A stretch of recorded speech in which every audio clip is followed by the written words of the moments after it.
Votre rendez-vous hebdomadaire de la semaine pour le point de vue international, national, d'un autre genre. Tous les mercredis 19h30 avec Richard Lehire et Alexandre Cormier-Denis. C'est Point de bascule.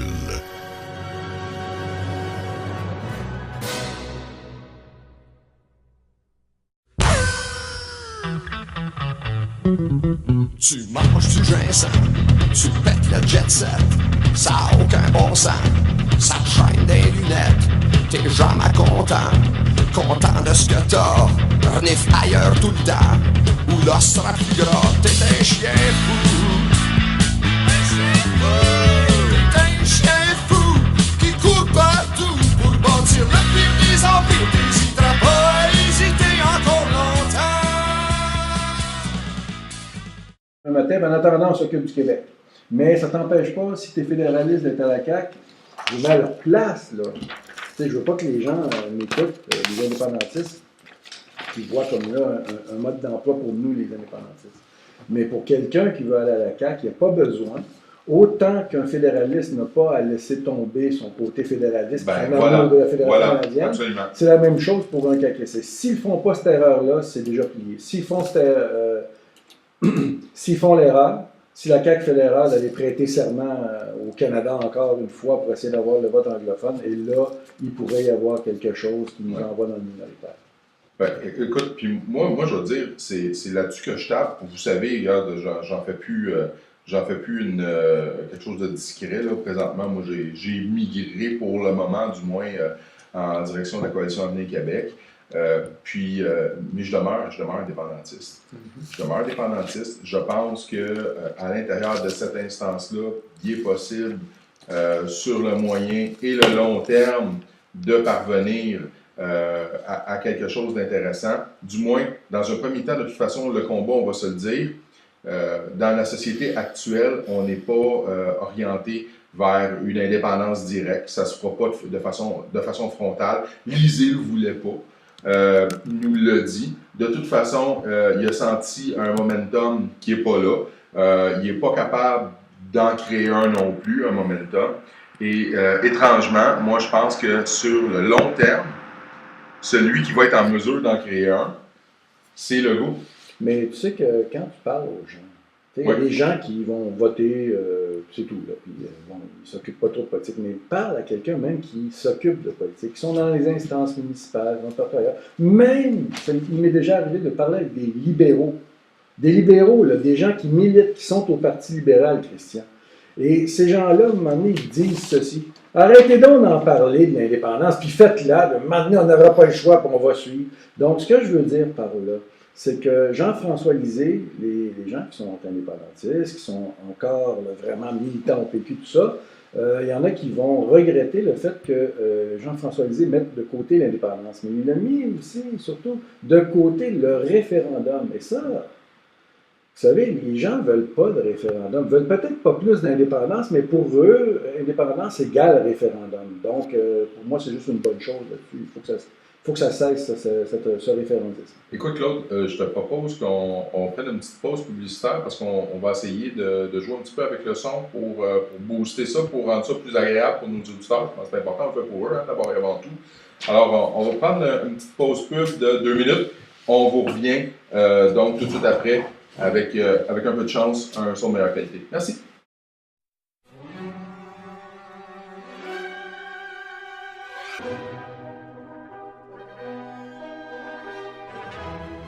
Votre rendez-vous hebdomadaire de la semaine pour le point de vue international, national, d'un autre genre. Tous les mercredis 19h30 avec Richard Lehire et Alexandre Cormier-Denis. C'est Point de bascule.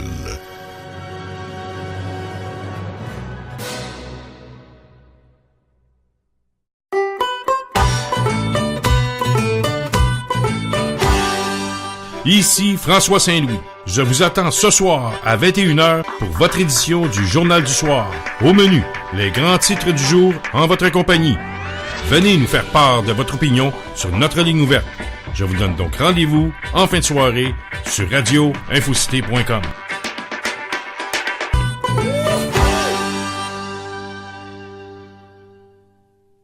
Actualité politique, sport, le journal du soir avec François Saint-Louis, du lundi au jeudi, 21h. Vendredi, toujours le journal du soir, mais spécial fait historique. C'est un rendez-vous. Ici François Saint-Louis, du lundi au vendredi, à 21h. Joignez-vous à moi pour le bulletin d'information de radioinfocité.com. Tout peut y passer. Sport, politique, sexe et pâté chinois. Le journal du soir est votre rendez-vous en fin de soirée sur radioinfocité.com.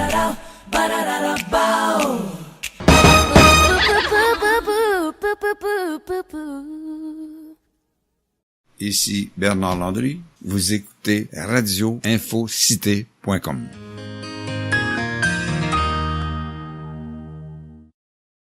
Bon, ben écoutez, on était dans... Ben en fait, on parlait du fameux sondage avant d'avoir ces petits imbroglios techniques.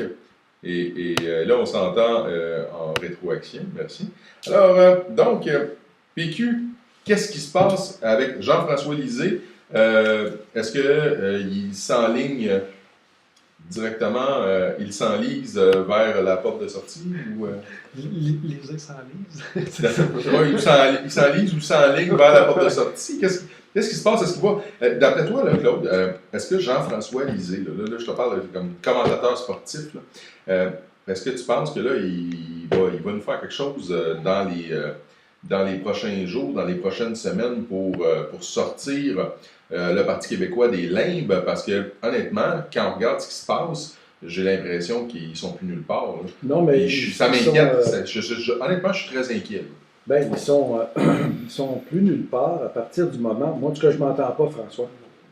Donc, ils sont plus nulle part à partir du moment... Ça, on t'entend? Ils ne sont plus nulle part, le PQ, à partir du moment que là, il faut comprendre. Puis, c'est plate, des fois, on essaie de faire comprendre quelque chose, puis bon, on ne réussit pas à convaincre les gens de notre point de vue. Hein? Puis ça, c'est une chose que je ne réussis pas à convaincre les gens. C'est celle-ci. C'est à partir du moment où le PQ met de côté le référendum, il fallait que ça vienne avec autre chose. Ben, avec l'effectivité, non? Ben, c'est ça. Il fallait que de tasser le référendum, c'était pas pour le reporter à plus tard. Tu parles d'indépendance, mais au lieu, tu remplaces le référendum par des idées d'effectivité. Mais pas que ça. Non? Tu pourrais même enlever, c'est-à-dire reporter même l'indépendance, mais il fallait au moins qu'il reste au PQ le côté nationaliste. Oui, et c'est un parti éminemment libéral. Oui. Progressiste. Oui, mais l'identitaire, non, mais c'est pas bon. Ouais, ben, c'est ça. Les identitaires, c'est dangereux, ça. Il ne faut pas parler, eux autres sont dangereux, les identitaires. Regarde, c'est la meute, puis c'est Tom Alliance. Les autres sont dangereux. Et tant et aussi longtemps que le PQ prendra ses ordres de Radio-Canada et de Montréal. C'est ça, c'est le parti de Radio-Canada. Puis ils se sont fait déposséder parce qu'à un moment donné, tu l'as bien vu, le Devoir a commencé à donner des expositions à Québec solidaire et la gaffe la plus totale qui a été faite ensuite, c'est-à-dire de croiser QS. Et là, c'était fini. Moi, j'ai dit que c'est fini là. Qu'est-ce qu'ils voulaient qu'on fasse à partir de là? À mon sens, la manœuvre de Lisée a été extrêmement malhabile. Mais c'est pas rien que Lisée. Mais juste la façon qu'ils ont courtisé. Mais c'est pas que Lisée. C'est toute la machine qui est en arrière. C'est toute la machine. À partir, Marois est encore la dernière qui avait une bonne volonté. Mais elle, on va le dire, là. Moi, je connais ça de l'intérieur, ce parti-là. Hein. Marois voulait diriger le Québec avec ses matantes, qui maintenant tricotent. C'est plate à dire, c'est comme ça. Là. Elle voulait ma tante ou mon oncle, hein, je ne veux pas être sexiste, là, avec une garde rapprochée qui n'a pas de calibre, qui n'avait pas le calibre. Mais elle était quand même, j'ai beaucoup de respect encore pour Marois sur plusieurs sujets, beaucoup de dossiers, même si on peut dire qu'elle a commis des erreurs. Mais ensuite, là, on parle d'Alexandre Cloutier, on parle de Véronique Yvon, on parle d'un parti qui, là, dans la représentation, dans l'imagerie populaire, vous savez, vous avez la CAQ qui arrive puis avec une politique nataliste. Hein, ils disent, là, ils n'ont rien dévoilé au concret, mais dans l'imaginaire, c'est qu'ils veulent, bon, c'est bien beau, réduire les quotas d'immigration, mais au moins, il faut essayer de faire un peu plus d'enfants. Et ça, contrairement à la doxa régressive, les gens sont prêts à entendre ce discours-là. Mais qu'est-ce qui reste dans la tête? Il reste le PQ avec Véronique Yvon, qui a été mourir dans la dignité. Mourir dans la dignité. Et de l'autre côté, une politique nataliste. C'est aussi simple que ça. Il faudrait, si ce parti-là voulait survivre, qu'il ne soit plus le Parti québécois de gauche qu'il est. C'est aussi simple que ça. Il faudrait qu'il soit un parti au moins nationaliste. Et en ayant tous ces côtés-là avec lui, de mettre l'indépendance de côté n'aurait pas fait tant de tort que ça. Oui, mais Claude, c'est dangereux, les nationalistes, hein? Les nationalistes, c'est des racistes. Les nationalistes, c'est des extrémistes. C'est ça. Hein? Regarde, là, les antifas, ils disent. Tu sais, les antifas, ils disent, ça veut dire que c'est vrai. OK, non. Ben, c'est ça. Écoutez, le reste, ben, ça ne me tente pas de casser du sucre nécessairement sur le PQ. Moi, je suis comme un peu orphelin. Tu sais, pas un peu, beaucoup. Donc, moi, j'attends un parti clairement nationaliste. Puis après ça, on verra en ce qui concerne l'indépendance, comment il faut la faire et tout. Et je suis surtout anti-référendiste. Cette doxa-là du référendum qui nous a été imposé par l'adversaire, c'est-à-dire Ottawa. Il faut en sortir. Puis si c'est la seule manière d'en sortir que le PQ crève, que si vous voulez que je le dise, c'est peut-être comme ça que ça va se produire. Il faut toujours se rappeler qu'un parti politique, c'est un outil pour faire l'indépendance. Ça, c'est pas...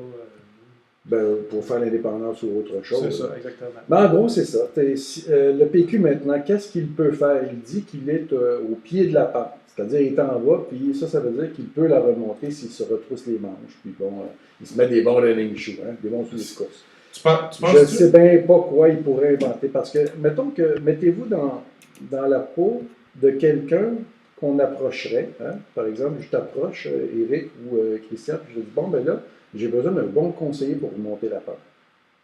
Ben, moi, ce serait comme l'annonce de gars qui dit qu'il veut prendre un rendez-vous pour poser des pneus d'hiver, mais qui aimerait avoir son rendez-vous pour hier, parce que ça lui aurait évité l'accident. Parce qu'il vient d'avoir un accident, il n'aurait pas encore ses pneus d'hiver. Ça s'en vient vite, les élections. Là. Donc, tous les mouvements que je critique, puis je ne suis pas le seul. Là. On a fait des émissions complètes. Christian, tu étais là sur Radio Info, dans les studios à Montréal, en compagnie de François Saint-Louis. Il y avait David Leroux, il y avait Alexandre Cormier-Denis, puis on regardait, là, on commentait l'élection de Jean-François Lisée. Puis, ce qu'on reprochait, c'était cet agenda-là de gauche, puis de la Cruz à QS à l'époque, puis on est encore dans ces effets-là.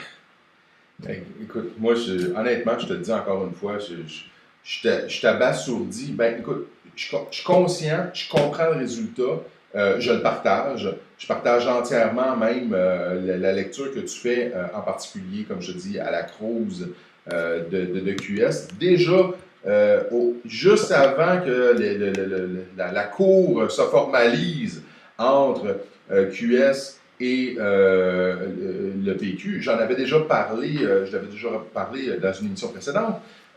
J'avais rencontré, moi, notre député péquiste ici, dans Saint-Jérôme, dans la Rivière-du-Nord, qui n'est nul autre que Marc Boursier, je vais dire Normand. Marc Boursier, donc, j'avais rencontré au Costco avec sa femme, puis on avait jasé, écoute, quasiment. T'es comme Charest qui avait rencontré Martin comment il s'appelle? Jean-Martin Rossard au Costco, en poussant leur panier. Je me mets à jaser avec Marc Boursier, puis on jase quasiment une demi-heure de temps, puis écoute, il me dit, puis il est content, il dit, hey, tu devrais voir ce qui s'en vient. Je dis, ah ouais, qu'est-ce que c'est que ça vient? J'étais tout émoustillé. Quelle idée! J'étais tout excité par d'avoir un scoop. Puis là, il me parle un petit peu de ça. Lui, il travaille bien fort sur la question de l'eau. Ça, c'est un de ses problèmes, c'est un de ses bébés, une de ses marottes. Là, il arrive, il me dit, écoute, tu sais que l'alliance avec Québec solidaire, ça va se faire. Là, t'es chien à tabarnouche. Là, écoute, ça ne fait pas une belle jambe. Hein? Mais il faut le comprendre. Il faut le comprendre, il faut voir ce qui se passait à l'intérieur du Parti québécois à ce moment-là. Mais veux-tu t'en compte une autre? Laisse-moi finir mon histoire, puis ça me fait plaisir. Et là, il me dit ça, tu sais. J'ai dit, M. Boursier, vous, certains, c'est une bonne affaire. J'ai dit, c'est drôle. J'ai dit, tu sais, moi, là, j'ai commencé à militer vraiment de façon plus active au sein du PQ avec l'avenue Pierre-Carl Péladeau. Puis, justement, le PQ, c'est pas supposé nécessairement un parti de gauche. C'est la volonté de René Lévesque, c'est un parti parapluie qui regroupe toutes les tendances indépendantistes. Si tu vas t'encarcaner avec une gang d'extrémistes, ben tu te condamnes à te bloquer de tout le reste des souverainistes qui ne sont pas de l'extrême gauche ou de la gauche radicale. Mais tu vois la stratégie de marde que c'est. Imagine-toi que moi, je suis un de ceux-là qui les conseille à cette époque-là. Je suis déjà à la radio en train de dénoncer ça. Déjà, je suis au courant, avant même qu'on en fasse les premiers pas et que ça sorte au public, je suis au courant et je le dénonce. Donc, imagine-toi que je suis conseiller, mais je leur dis, je suis obligé de démissionner. Tu comprends? S'ils s'en vont de ce côté-là, moi, je leur dis, je démissionne. C'est zouf! C'est zouf! Et écoutez ce qu'on me répondait à l'époque, oui, mais on va leur avoir fait la preuve au public, là. Oui, on va leur avoir tendu la main. Puis là, ils vont enlever leurs mains, puis là, ça va prouver qu'ils sont pas de bonne foi. C'est tellement zouf! J'ai jamais rien vu de plus zouf. Mais en même temps, tu sais, sagesse des peuples. C'est zouf. Tu as tellement raison. Mais sagesse des peuples. La femme de Marc Boursier est avec là, elle est avec au Costco. C'est M. Boursier qui traîne le chariot, le panier. Mais c'est sa femme qui est à côté et qui parle les shots, tu comprends? Okay. Puis là, elle m'écoutait parler, tout ça. Puis là, quand moi, j'ai dit que c'est pas une bonne idée, l'alliance avec QS. Et là, je la vois, elle donne un coup de coude. Puis elle donne un signe de tête en voulant dire, hein? Tu vois, je suis pas tout seul. Je suis pas tout seul. Ben oui, mais qu'est-ce que tu veux, Calvaire? Qu'est-ce que tu veux? C'est une mauvaise idée, hostie! Une autre anecdote, écoute bien ça. Mettons lui ou bien d'autres. Là. J'ai cette anecdote-là en plusieurs copies, avec plusieurs députés du PQ, où des gens qui sont forts pour l'organisation électorale sont approchés par ces députés-là. Et ces personnes-là disent est-ce que vous avez l'intention d'être un peu plus nationaliste et indépendantiste? Oui, l'indépendance, il ne faut pas parler de ça, là. C'est du pelletage de nuages. OK, bye. Ils se sont fait dire bye par leurs meilleurs éléments. C'est une gang de zouf. Mais non, mais c'est vraiment une gang de zouf. Moi, je veux terminer avec ça. En fait, là, j'avais toute une litanie de sujets qui ont été escamotés malheureusement par quelques petits problèmes momentanés. On s'en excuse. Merci d'être toujours avec nous, d'ailleurs, en ondes. Alors, on voit qu'on a plusieurs auditeurs live, donc en direct, oui, avec nous. Et vous dire que je voulais terminer avec le fameux article de Martineau qui traitait sur le sujet, sur le positionnement du Parti québécois. Je ne sais pas si vous avez eu l'occasion de le lire aujourd'hui. J'avais commencé à le lire, ça, puis je trouvais qu'il n'y avait pas rapport sur bien les sujets. Mais tu sais, Martineau, c'est ça. Des fois, il est bon, puis le moment il est moins bon. Ça, c'est Martineau. C'est ça, pareil comme le Canadien de Montréal. Ça pour vous dire que... Mais moi, il y a une affaire que je retiens de son article que j'ai lu, Martineau, et c'est le suivant. Le PQ a de la difficulté à se positionner, il se cherche, mais il y a une chose qu'il a oubliée, c'est que le ciment de ce parti-là, c'est le nationalisme, l'identité et l'indépendance. Sans ces trois affaires-là, le PQ n'a aucune raison d'exister. Puis arrêtez de chercher Tabaslac de midi à 14h. Il est là, votre électorat. Puis votre planche de salut est là. Fait arrêtez de chercher dans le multiculturalisme, arrêtez de chercher dans la gauche régressive, arrêtez de chercher de midi à 14h. De virer dans la recette Trudeau. Oui. Arrêtez, soyez vous-même, assumez-vous, devenez adulte, mais attention, être humain, ça fait longtemps. Là je vous avais dit tout à l'heure qu'on arrêterait de casser, que pour ma part, j'arrêterais de casser du sucre sur le dos du PQ, mais moi, je m'adresse... Non, mais je casse pas de sucre, là. Non, mais je m'adresse aux indépendantistes qui, forcément, n'ont pas d'autre lieu que le PQ ou voter. C'est-à-dire les orphelins. C'est que... il y en a plein. C'est pas comme les orphelins, il y a des gens qui sont encore péquistes, là, malgré tout. Là. Ils espèrent que, bon, là, ça va pas bien, mais à un moment donné, il y aura un autre chef qui sera peut-être un peu plus nationaliste, puis un peu plus indépendantiste. Ou bien il donne une chance à Lisée parce qu'il considère que sa stratégie est bonne. Moi, ce que je veux leur dire à ces gens-là qui nous écoutent et qui penseraient comme ça, c'est que ça fait longtemps que le PQ tout le monde le sait, tient pour acquis une certaine base nationaliste et militante et indépendantiste, mais au-delà de ça, le PQ se mire dans le Parti socialiste français. Vous savez ce qui est arrivé au Parti socialiste français? Il y a eu son 4%. Donc, vous avez là des gens qui étaient à gauche, mais pas dans le sens de la gauche, de l'extrême gauche nécessairement. C'est-à-dire, un Jean-François Lisée qui arrive, qui donne un coup de poing sur la pancarte de Donald Trump parce que c'est très à la mode, qui s'était posé à côté de Milton. De Pierre-Carl Péladeau à tout le monde. Pierre-Carl Péladeau, c'était peut-être moins fort, mais Drainville à l'époque, là, en parlant de Le Pen, qui, bon, moi, je ne suis pas un gros Le Pen tant que ça, sauf que j'ai trouvé ça très malhabile d'aller dire qu'elle devait rembarquer dans l'avion et tout. Donc, il se comportait exactement comme un parti de gauche, genre Parti socialiste français. Et les Québécois en ont rien à foutre du Parti socialiste français. Et ils se sont mirés dans quelque chose qui ne nous représente pas. Ils sont devenus ça à la longue. Puis on est en train de devenir autre chose. De toute façon, le Québec est en train de bouger. La population québécoise n'a jamais été ça. Le Parti québécois, mais les indépendantistes n'ont jamais avec le Parti socialiste. C'est-à-dire les Québécois étaient gaullistes. Donc, François Mitterrand, c'est quelqu'un qu'un indépendantiste québécois moyen, même qui votait PQ, détestait la gauche française de François Mitterrand et compagnie. Et là, après ça, on essaie de le faire à quoi? À ce moment. C'est pas vrai, c'est absolument faux. D'ailleurs, il y avait des gens, le Parti québécois, par exemple, on préférait aller rencontrer des gens du Parti démocrate aux États-Unis, alors que c'était des gens au Parti républicain qui nous appuyaient. Ouais. Vous voyez, alors, écoutez, on a en masse tiré ma chronique, on a même pilé un peu sur celle d'Éric. On s'excuse, Éric, c'est pas bien technique. Pauvre lui. Moi, il me semble qu'il dit ça à chaque semaine. T'en prendras de la mienne. Moi, je dis que c'est à cause de la technique. On va se pitcher à la ça s'appelle le principe de responsabilité civile. Ouais. Rejeter la faute sur un tiers.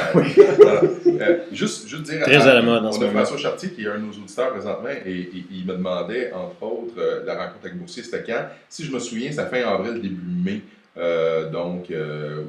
J'ai eu le plaisir de rencontrer M. Boursier, qui était un homme charmant, soit dit en passant. Voilà, on passe à une pause publicitaire et on vous revient avec la chronique de Éric Dubé, Santé, Société et Environnement.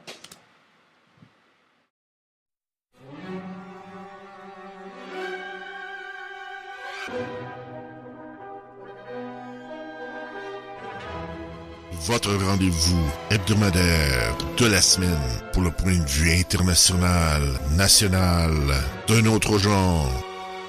Tous les mercredis 19h30 avec Richard Lehire et Alexandre Cormier-Denis. C'est Point de bascule.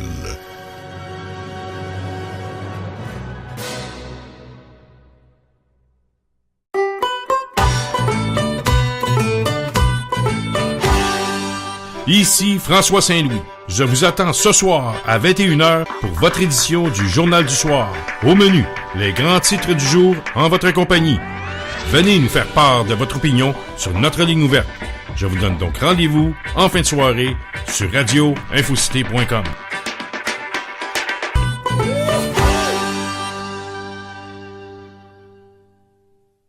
Actualité politique, sport, le Journal du Soir avec François Saint-Louis, du lundi au jeudi, 21h. Vendredi, toujours le Journal du Soir, mais spécial fait historique. C'est un rendez-vous. Ici François Saint-Louis, du lundi au vendredi, à 21h. Joignez-vous à moi pour le bulletin d'information de radioinfocité.com. Tout peut y passer. Sport, politique, sexe et pâté chinois. Le Journal du Soir est votre rendez-vous en fin de soirée sur radioinfocité.com.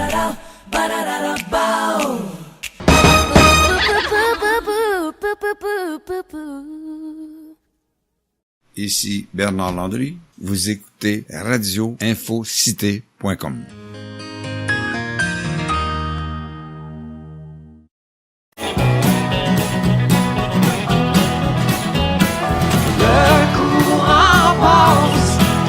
Choisir le chemin.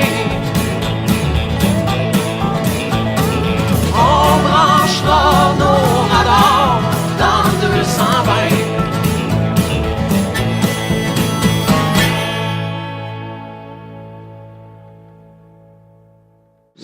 Et écoutez, bonsoir tout le monde, bonsoir à tous les auditeurs. J'aimerais ça juste prendre un petit 2 minutes ce soir pour rendre hommage à une collègue qui a perdu sa fille il n'y a pas si longtemps. Je suis allé au salon vendredi passé. Et puis, je me suis dirigé là avec plusieurs collègues. On est allé, on va dire en bon français, garocher de l'amour. Et puis, non, c'est ça. Écoutez, je veux juste prendre un petit peu de temps pour vous expliquer un petit peu le contexte. Ma collègue, c'est Mélanie Roy et sa fille, Coralie Joly, qui est décédée dans un accident d'auto, 20 ans. Écoutez, il n'y a jamais de bon moment pour ces choses-là. Moi, j'ai été témoin vendredi de beaucoup de sagesse à travers ma collègue en question. Malgré la tristesse, ça serait un but de sagesse. Fait que je voulais reconnaître tout ça. Et est-ce qu'on peut montrer la petite carte, François? Tout à l'heure. Tout à l'heure, c'est bon, parfait. Il n'y a pas de problème. Fait qu'écoutez, je voulais, au nom de Radio Infocité, au nom des Chiens Fous, souhaiter mes condoléances à tous les proches de Coralie. Entre autres Mélanie, le papa, la sœur, l'amoureux. Je sais que samedi, il y a eu un grand hommage à l'église, je crois que c'était à la Chute. Il y a eu même le chanteur Corias qui est allé faire une petite allocution. Écoutez, on vous envoie plein d'amour de la part des Chiens Fous et de Radio Infocité. Toutes nos condoléances. Merci. Sympathique. Alors, écoute, on revient à des sujets un petit peu plus légers, même si c'est quand même, on parle de français, donc c'est vraiment léger. Oui, c'est ça. Écoutez, la semaine passée, j'avais terminé ma chronique en mettant la table un petit peu sur le sujet que je voulais parler aujourd'hui. Le sujet en question, c'était la malhonnêteté des médias. J'ai reçu, moi je reçois un courriel, c'est le journal, en fait c'est une lettre là, de Santé, Nature, Innovation. Par courriel, là, c'est ça, on a, il y a comme un site internet aussi avec ça, là, c'est Jean-Marc Dupuis qui écrit cette lettre-là. Il y a eu une conférence de presse il y a quelques semaines avec pour mettre en contexte, là, c'était Luc Montagnier que j'ai parlé la semaine passée aussi et le docteur, le chirurgien Henri Joyeux qui ont fait une conférence de presse pour un peu mettre en garde les députés en France qui ont voté pour l'approbation de la vaccination, de passer de 3 vaccins en un à 11 vaccins en un sur des bébés nourrissons, entre autres. Là.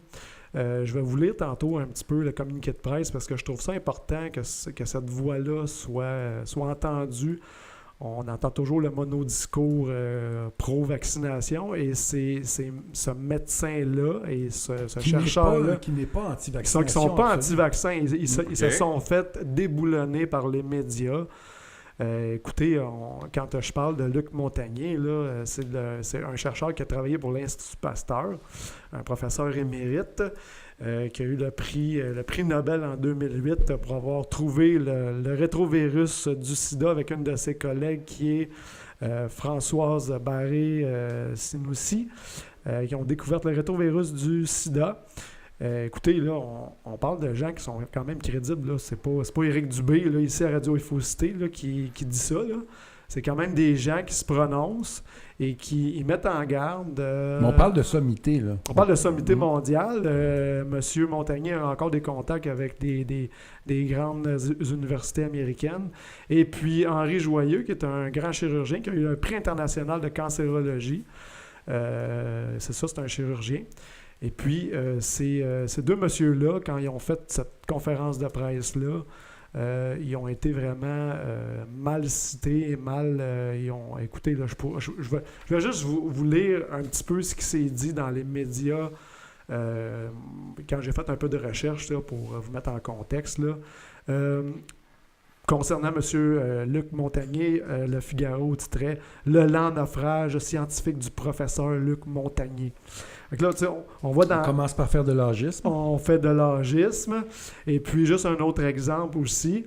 2 CV impressionnants, OK, on part avec ça, qui malheureusement n'immunisent pas contre le virus de la pseudo-science. Science et, ça, c'est le journal Science et Avenir, c'est un site Internet et un journal. Là, on est dans le questionnement. Ces gens-là qui sont des sommités mondiales, des sommités internationales, qui remettent en question les 11 vaccins. Moi, je m'inscris parce que là, il faut faire. Je veux juste faire un historique, OK? Parce que quand on se rappelle en France, durant les présidentielles, il y a eu un débat télévisé. Et si vous vous rappelez, Benoît Hamon, en pleine télévision, a dénoncé le fait que Emmanuel Macron avait été soutenu par le président de Sanofi, qui est une grosse compagnie pharmaceutique. Et c'est-tu drôle quand M. Macron prend le pouvoir et là, on impose l'obligation vaccinale? Tu sais que ça a commencé par le 3 en 1 qui était déjà là. C'est ça. Au 7 en 1, puis après ça, quelques semaines plus tard, c'était rendu 11. Hein? Je pense que c'était 6 au départ. 6 ou 7. Oui, c'est ça. Et après ça, c'était rendu 11. Et là, je vais revenir à mes deux spécialistes. Là, hein. C'est pas moi qui parle. Montagnier et Joyeux. Le communiqué de presse, ça commence comme suit. Il y a 7 points. Et puis, je vais commenter quand même chacun des points. Premier point. C'est encore ces deux messieurs-là qui parlent. Nous ne sommes pas contre les vaccinations, contrairement à ce que diffusent des médias et des communicants médiatiques, y compris médecins sous influence, je spécifie sous influence, direct ou indirect des laboratoires fabricants. La science vaccinale est complexe, comme j'en ai déjà parlé à Radio Infocité, et notre environnement a beaucoup changé depuis un siècle, ce qui rend difficile les vaccinations en masse comme autrefois. Le point 2. Nous nous opposons pour 3 raisons essentielles à l'obligation vaccinale des 11 vaccins proposés dès la 6e semaine de vie du nourrisson, dont les défenses immunitaires sont en construction. On a parlé, moi j'ai déjà parlé à Radio Infocité qui serait... Moi, ma position à moi, là, je suis contre la vaccination. Là, je cite des gens... On n'avait pas deviné. On n'avait pas deviné. Je cite des gens qui sont pas contre. Mais je veux juste vous mettre en contexte aussi, encore là, une fois, c'est que les mais ils sont pas pour non plus, là. Sérieusement, je vais... Oui, mais pas pour ceux-là, pas pour les 11 en 1. Pas pour ceux-là. OK, non, pour le 11 en 1, non, écoute, ça c'est certain qu'effectivement... Mais là, Macron l'a rendu obligatoire. Là, en fait, les députés, là, c'est ça, là, je voulais en parler un petit peu plus loin tantôt. Là, je te vends des punchs. OK, je te laisse aller, je m'excuse. C'est correct. Mais tu me le rappelleras si j'en ai pas parlé, parce que je trouve ça important. Je vais te ramener à l'ordre. Excellent. Fait que je continue au point 2. La somme des vaccins proposés injecte aux nourrissons une qualité d'aluminium excessive. On a parlé de l'aluminium qui était un perturbateur endocrinien il y a quelques semaines. Oui. Tu te rappelles? Oui, mais c'est bon pour l'alcan. il arrête pas, hein? Lui, là, quand tu te sens confronté dans ses propres valeurs, là, il arrête pas 2 minutes. Allez, roule. C'est correct. Sinon, il va gruger ton temps comme ça. On parle d'aluminium excessif, l'adjuvant biopersistant ayant démontré sa nocivité localement au point d'injection et aussi sa pénétration sous forme d'agrégats aluminiques jusqu'au cerveau et dans d'autres zones du corps, os, reins, etc., même cerveau. Ça, c'est moi qui le dis parce que eux autres, ils le disent pas, mais je vais vous expliquer après. Comme cela a été démontré chez les ouvriers respirant la poussière lors de l'extraction de la bauxite, maladie professionnelle. Je vous réfère à M. Romain Gherardi qui a écrit un livre là-dessus. C'est un scientifique qui a fait de la recherche sur l'aluminium qui était dans les vaccins. On s'est rendu compte, avec le temps, lui s'est rendu compte avec ses recherches que l'aluminium ne s'éliminait pas comme on pensait. Ça peut circuler à l'intérieur du corps parce qu'il est pris, outrepasse les barrières physiques. Tu sais, parce que, tu sais, il y a eu je ne sais pas si vous vous rappelez, l'année passée, quand j'ai parlé du pharmacien qui disait Oui. qu'il y avait autant d'aluminium dans une poire que dans... Il y avait plus d'aluminium, je pense, je sais pas combien de fois de plus d'aluminium dans une poire que dans un vaccin. Ce qui est une réalité, mais une fausseté aussi, c'est parce que quand on consomme puis qu'il y a le système digestif, c'est pas pareil comme quand on injecte, on outrepasse les barrières dans physiques. Le système circulatoire. Exactement. C'est ça. C'est ça. Fait que ça, c'est une. Fait que ça, en tout cas, je veux pas revenir sur le pharmacien que je trouve un petit peu. Mais en même temps, le système circulatoire, il élimine. Oui, mais avec les reins. Comme je disais, oui, effectivement, sauf qu'il ne l'élimine pas tout. Et ça a été prouvé par M. Romain Guérardi qui a fait cette recherche. Il a même écrit un livre là-dessus. Et par la suite, il a tout perdu son financement de recherche parce que lui, il travaillait pour les pharmaceutiques. Et moi, je la vois comme un peu... je ne sais pas s'il y en a qui ont vu le film là, sur l'industrie du tabac là, avec l'initié. Là. Oui. C'est un peu un sonneur d'alarme, un sonneur d'alerte. Bref, c'est ça. Et de plus, je continue sur le communiqué de presse, de plus, l'aluminium présent dans les vaccins vétérinaires s'est révélé toxique pour les animaux. Ça a été prouvé, responsable directement ou indirectement des sarcomes, cancer de mauvais pronostic dans les zones de vaccination dans les 3 ans post-vaccination et dans d'autres zones du corps 5 ans plus tard. Ostéosarcome, fibrosarcome, là, je pourrais en dire plein. Là. Après ça, l'excès de vaccin peut être responsable de mort subite du nourrisson dans les jours ou les mois qui suivent la vaccination. 250 à 300 cas sont répertoriés en France, dont 25% des cas n'ont pas de cause précise. Selon une enquête scientifique menée par un procès aux États-Unis, l'hypervaccination déclencherait la formation subite de cytokine. Ça, c'est la molécule inflammatoire toxique pour un organisme fragile. Parce qu'eux autres, ils prônent l'allaitement maternel. Je vais y revenir tantôt. Tu vois, Eric, on a des auditeurs qui viennent, qui semblent être d'accord avec toi. On a, entre autres, Léo Noël qui vient nous dire, lui, que l'aluminium serait impliqué, entre autres, dans l'apparition de maladies telles que l'Alzheimer. J'ai déjà lu là-dessus beaucoup. On a Entre ciel et terre, comme c'est poétique. Okay, c'est bien. Qui lui, vient nous dire, on diagnostique, entre autres, des déficits d'attention, des HDAA, à des gens qui seraient vaccinés. Donc, ça pourrait potentiellement être un déclencheur. J'avais parlé d'une étude de l'université de Yale c'est dernièrement, c'est le 15 septembre, ça l'a sorti, là, je pourrais quasiment faire une chronique là-dessus, sur la vaccination grippale, là, et puis on fait le lien avec les problématiques de neuro...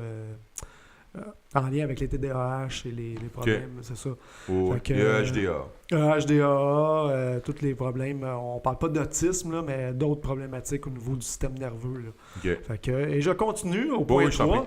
C'est ça. La loi actuelle imposant la vaccination contre diphtérie, tétanos, polio avant les 18 mois de l'enfant est raisonnable. Eux autres, c'est leur point de vue. Les autres, ils sont pour la vaccination des 3 premiers, pas les 11. Et ne doit pas être changé, ce qui implique la refabrication du vaccin, parce que ça, c'est là le problème, trivalent. Trivalent, ça veut dire qu'il y a les trois virus qui sont dedans, sans aluminium, bien important de préciser, tel qu'il a existé et qui a été imposé par décision du Conseil d'État le 8 février 2017. Rappelons également que l'Institut Pasteur avait utilisé le phosphate de calcium comme adjuvant sans danger et que son partenaire majoritaire a choisi de le remplacer par un composé d'aluminium pour des raisons purement financières. Ah ben tiens donc, encore une question d'argent. Quand on parle que les intérêts financiers passent avant toujours la santé des gens, je dénonce toujours les pharmaceutiques. Je dis toujours que les pharmaceutiques n'ont pas intérêt à ce que les gens soient en santé. Ils ont toujours plus intérêt à ce que vous soyez malade. Je sais que j'y vais fort, mais c'est comme ça que ça fonctionne. Ça fonctionne pour les médicaments aussi. Et je rappelle aussi que la vaccination, c'est 20% du chiffre d'affaires des grandes pharmaceutiques. Et je vous rappellerai aussi qu'au Québec, on n'a pas besoin de faire de publicité parce que l'État le fait pour nous. Et voilà. Ça a été dit par une formation par un neuroscientifique. Hein? Oui donc. Oui, j'ai participé à une formation pour l'explication comment ça fonctionne, le cerveau chez l'enfant et tout, même chez les adultes. Là. Puis, entre autres, il a dit ça. Il dit à un moment donné, il est passé dans le DSM, là où on codifie toutes les maladies mentales, ce qui touche au neuro. Là. Puis, il disait que la phobie sociale était rendue dans le DSM. Ouais. Et qu'aux États-Unis, on faisait des grosses publicités, mais on y avait droit là-bas. C'est-à-dire que les pharmaceutiques font des publicités, puis là, après ça, tu vois GlaxoSmithKline. Et là, les gens se précipitent chez le docteur. Moi, je fais de la phobie sociale, j'aimerais ça avoir ce médicament-là. Exactement. Et il dit, le problème, en répondant à une question, il dit, ici, ils n'ont pas le droit d'en faire, mais ils n'ont pas besoin. Le gouvernement fait tout à leur place. Exactement. Comme j'avais déjà dit. Comme tu l'avais dit, oui. Mais c'est parce que tu as plusieurs éléments là-dedans. Tu sais, je veux dire, moi, je sais que moi et Christian, on réagit souvent à des chroniques par rapport à ça. Vas-y, mon François. Mais tu vois, les auditeurs. Quand même, tu le sais. Hein? Mais non, mais c'est parce qu'à quelque part là-dedans, nous autres aussi, on a un certain scepticisme par rapport à ça. C'est-à-dire que je ne suis pas en train de dire que les compagnies pharmaceutiques, je leur fais entièrement confiance. Et que, tu sais, écoute, là, on s'entend, là, le corporatisme, là, c'est en train de manger. Pas juste le Québec, là, c'est un peu partout dans le monde. Fait que, tu sais, on n'a pas 100% confiance, ça, c'est l'évidence. Mais on s'entend aussi que, tu sais, le jugement de monsieur, madame, tout le monde, mais moi, ma fille, puis moi, je peux pas me fier à ça, là, tu comprends? C'est pas des données empiriques non plus. Fait que de se faire une idée à travers ça, c'est d'aller chercher l'information. Non, mais je comprends, c'est pour ça que je prends la peine de le préciser, parce que c'est ce que tu fais, c'est que toi, tu vas aller chercher des données à ce niveau-là, puis c'est ça qu'il faut faire. Il faut aller lire, il faut aller se renseigner soi-même. Oui, c'est ça. Puis moi, comme je vous dis, c'est sûr que moi, je vais toujours citer, tu sais, c'est pas moi personnellement, là, tu sais, je veux dire, moi, c'est sûr qu'en ayant lu là-dessus, en ayant pris beaucoup d'informations et en ayant acquis beaucoup d'informations par rapport à ça. Moi je vais te dire, là, par rapport à toute cette situation-là, puis je te redis toujours la même affaire quand on parle de ces sujets-là, de ce sujet-là en particulier. Combien de centaines de millions d'individus sur la planète ont été sauvés justement à cause de ces vaccins. Mais ça, c'est l'argument total. Mais moi, Oui, mais on peut pas tomber. Non, mais moi, j'aimerais ça revenir. Mais va voir la conférence de presse intégrale qui dure 2 heures. Là. Ouais. OK? Puis il en parle de ça. OK? Je te dis que ça, il parle exactement de ce point-là, qui est très discutable, mais moi, j'aimerais ça revenir à mon communiqué de presse, qui est très intéressant. Moi, je faisais ça juste pour faire un bourrasson de moi-même. C'est juste pour dire, regarde, faut en prendre, faut en laisser, on jettera pas le bébé avec l'eau du bain. Fait qu'il reste le point 4, 5, 6 et 7, quand même. 3 minutes. Non, mais c'est quand même pas très long. Le point 4, c'est concernant l'allaitement maternel tel qu'il est recommandé par l'OMS.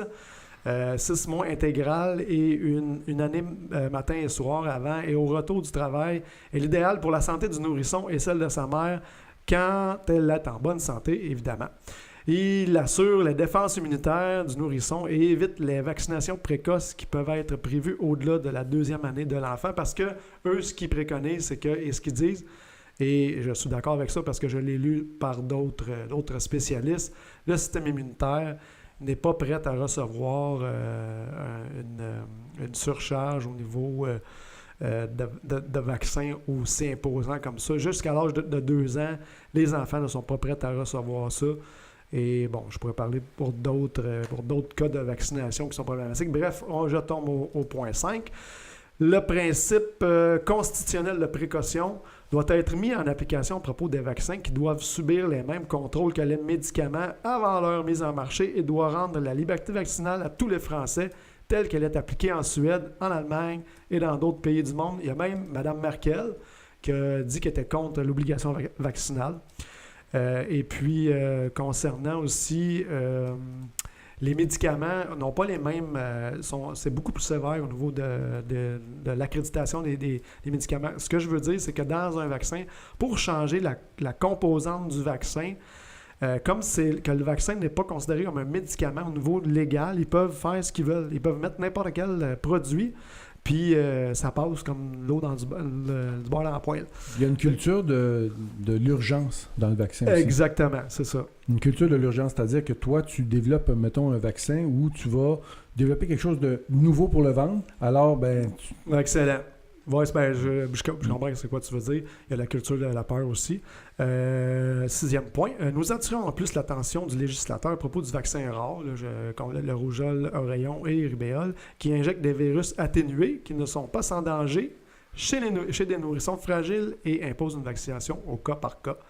Eux autres, ce qu'ils disent, c'est que les médecins, il faut qu'ils prennent leurs responsabilités et vraiment qu'ils spécifient est-ce que ce cas-là, vraiment, parce que là, ce qui arrive, c'est un enfant qui a des problèmes pulmonaires, des problèmes cardiaques, ce genre de choses-là, là, à ce moment-là, c'est nécessaire. Mon fils est cardiaque. Il y a certaines allergies, là, c'est sûr, au niveau de la vaccination, ça peut être problématique.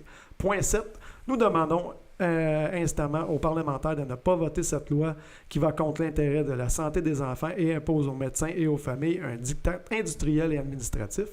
Les médecins généralistes, aux pédiatres ne doivent pas être dépossédés de leurs compétences, je rappelle, ne doivent pas être dépossédés de leurs compétences et de leur faculté de juger scientifiquement de l'intérêt de tel ou tel vaccin dans une relation de confiance avec la famille dont ils gardent la responsabilité. Ça, c'est pas moi qui le dis, c'est M. Luc Montagnier et Henri Joyeux. Allez voir la conférence de presse. Il y a un petit bout qui dure à peu près 14 minutes. Tu vas le voir, c'est un peu moins long que le 2 heures. Tu m'enverras le lien. Je vais envoyer le lien et on pourra le mettre sur le site. Oui, je veux le regarder. Je veux le regarder naturellement. Puis c'est quelque chose qui m'intéresse. C'est sûr que le 14 minutes, peut-être que ça... mais le 2 heures, il est un peu long, mais quand même, c'est intéressant de regarder tout. Mais parce que c'est... Je veux pas non plus qu'on tombe dans le sophisme de l'autorité, qui est quelque chose qui revient comme souvent. Là. Donc, on a des... Un appel abusif à l'autorité. C'est ça. Donc, écoutez, ça fait de la polémique, hein, je vois le fil. Et j'ai même pas parlé des 75 députés qui se sont présentés pour voter, alors qu'il y en avait 577. Qui était supposé être là au complet. Il y a 502 autres députés qui ne se sont pas présentés pour voter. 87% des députés n'étaient pas là au vote.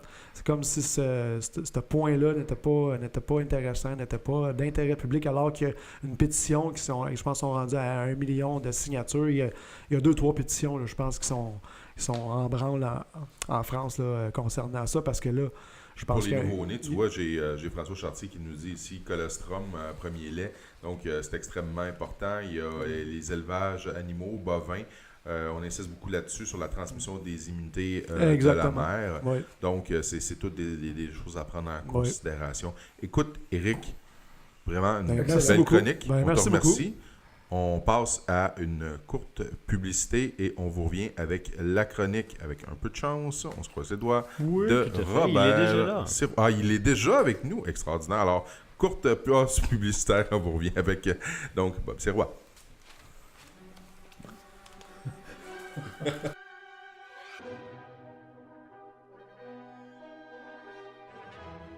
Votre rendez-vous hebdomadaire de la semaine pour le point de vue international, national, d'un autre genre. Tous les mercredis 19h30 avec Richard Lehire et Alexandre Cormier-Denis. C'est Point de bascule.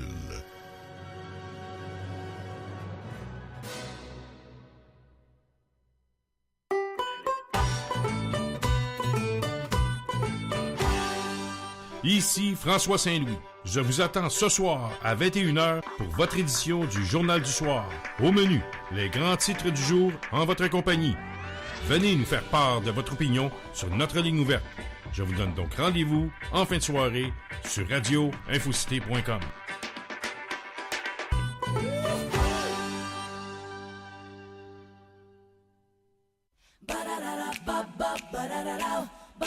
Ici François Saint-Louis. Du lundi au vendredi à 21h. Joignez-vous à moi pour le bulletin d'information de radioinfocité.com. Tout peut y passer. Sport, politique, sexe et pâté chinois. Le Journal du Soir est votre rendez-vous en fin de soirée sur radioinfocité.com.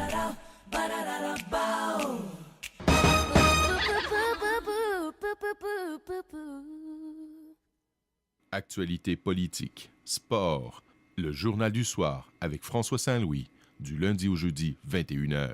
Vendredi, toujours le Journal du Soir, mais spécial fait historique. C'est un rendez-vous. Ici Bernard Landry, vous écoutez radioinfocité.com.